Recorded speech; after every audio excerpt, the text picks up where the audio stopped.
Failure is not the opposite of blessing. Sometimes, failure itself is the blessing. Alam niyo, kung hindi namatay yung tatay ko, yung kapatid ko, hindi naman din ako magpapasto. Because we know the risk, we know the problem, we know the responsibility.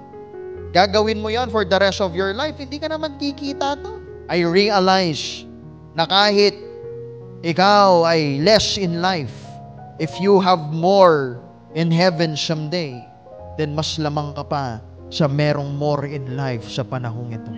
Because God can use your failure as someone else encouragement.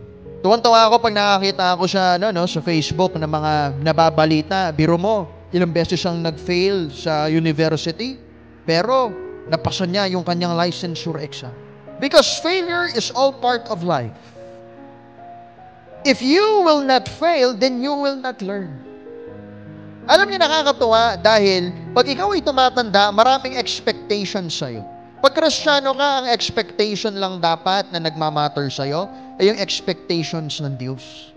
Some person's expectation should not be a rule for you and to gauge yourself as a failure in life. That cannot be. Proverbs 16 verse 9.